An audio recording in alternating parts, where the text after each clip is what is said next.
안녕하십니까. 저는 대구 수성구에서 범우동에 MJ 영어학원을 운영하고 있고 지산 범물동에 헤럴드 학원을 운영하고 있는 박무재 원장입니다.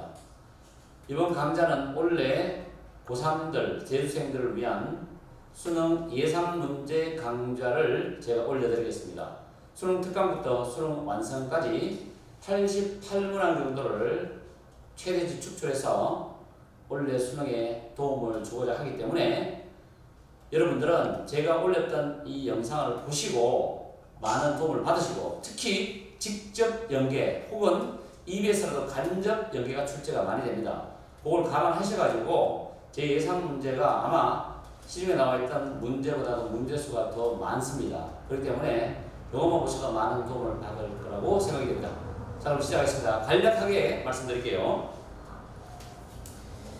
지금 여기 보시다시피 처음에 나왔던 예상 문제는 수능 특강 8강의 4번 지문입니다.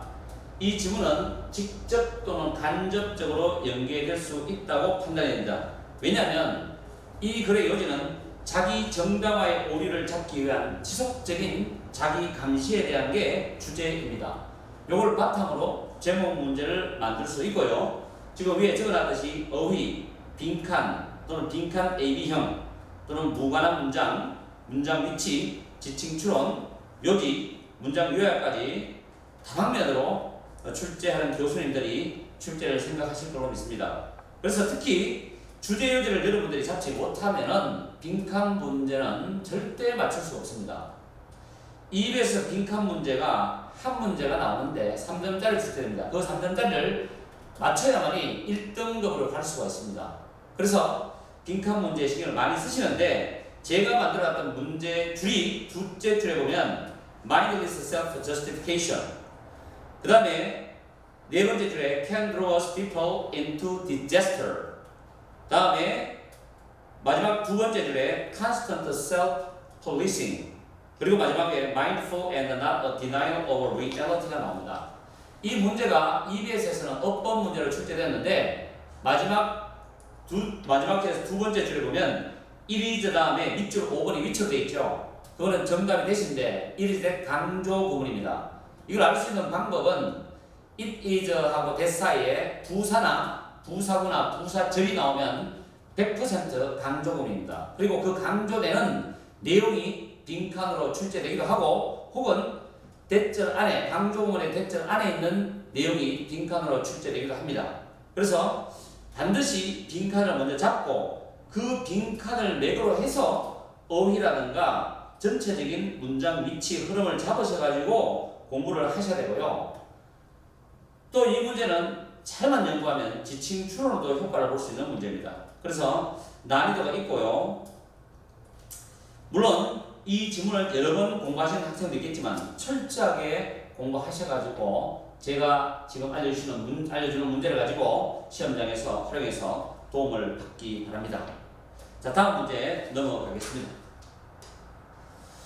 두 번째 문제는 수능 특강 8강의 8번 지문입니다. 이거는 제가 크게 4문제 정도를 예측을 합니다. 빈칸 문제, 문장 위치 문제, 무관한 문장, 다음에 글의 순서 문제가 있는데 문장 위치도 두 가지를 잡아놨습니다. 두 개 다 연결되는 문장이라서 앞에 문장, 뒤에 문장을 잘 연결하시면 결국 글의 순서 문제까지도 잡아낼 수 있는 그런 방법으로 공부를 하실 수 있고요. 그리고 이 지문에서는 빈칸도 제가 첫째 줄에 하나 잡아놨고 그 다음에 아홉째 줄에 또 잡아놨습니다. 그리고 10째 줄 마지막 문장 빈칸을 토탈 4개를 잡아놨는데 이거는 왜 제가 수능 예상 문제로 잡냐면은 이제까지 수능 모의평가라든가 수능 시험에서 인간의 감정에 대한 지문은 무수히 많이 출제되었고 특히 그 감정 중에서도 두려움에 대한 지문은 상당히 출제율이 높습니다. 그래서 이거는 직접 연계로 출제될 수 있지만 이걸 바탕으로 EBS 전 지문에서 간접 연계로 출제할 수 있습니다. 그래서 여러분들이 수능 날까지 두려움에 대한 지문을 공부하시게 되면 반드시 간접 연계까지 예상하셔가지고 공부를 하시면 좋겠습니다. 다음 문제 넘어가겠습니다. 다음 문제는 9강에 있는 3번 지문입니다. 이 3번 지문에도 예상 문제를 어법, 연결사, 문장 위치, 그레이 순서, 빈칸, 요지, 그 다음에 필자의 주장까지 만들어 놨는데요. 특히 여기서도 순서 문제 같은 경우는 세 번째 줄에 A를 잡아놨는데 지금 5번째 줄에 6번째 줄에 B하고 B-를 잡아놨거든요. 그리고 C는 동일하게 C, 잡아놔서 순서 문제는 두 종류로서 분류를 할 수가 있습니다. 그리고 이 지문은 현재 우리나라 대통령 각각에서도 이 추구하시는 사회적인 공정합의라든지 모두가 화합하는 그런 평화로운 분위기적인 사회를 만들자. 사람에 사람 없고 사람에 사람 없다. 동일한 우리 홍인간의 개념으로서 사람들 누구나 동등하게 사회적으로 보호받고 보장받고 자기 권리를 누릴 수 있어야 되지 않느냐. 더불어 사는 사회에서 방침에 의해 가지고 제가 봤을 때 출제하신 교수님이 출제를 하시지 않을까라고 생각되고 지문 자체의 수준도 괜찮습니다. 그래서 제가 잡은 문제, 어휘 문제를 출제했기 때문에 어휘 문제를 출제할 수 있다는 것은 출제하신 분이 상당히 내용이 있다고 판단이 되거든요. 그래서 저는 어휘 문제를 출제하셨다고 봅니다. 그래서 어휘 문제로 나왔던 지문을 수능의 예상 문제로 많이 하기도 합니다, 선생님들이.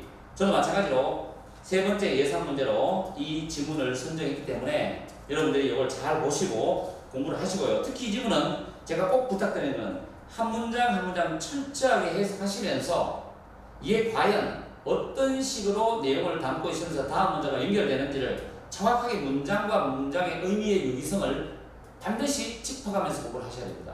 그래야지 시험장에서 지문을 봤을 때 적어도 10초, 15초 안에 판단력이 생깁니다. 그걸 꼭 부탁드리고요. 그 다음에 마지막 지문을 넘어가겠습니다. 마지막 지문은 수능 특강 9강의 6번 지문인데요.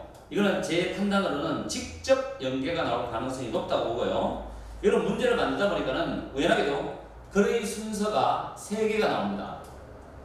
이렇게도 생각해보고 저렇게도 생각해봤을 때 최대한으로 3개의 글의 순서를 만들 수 있다고 판단이 됐습니다.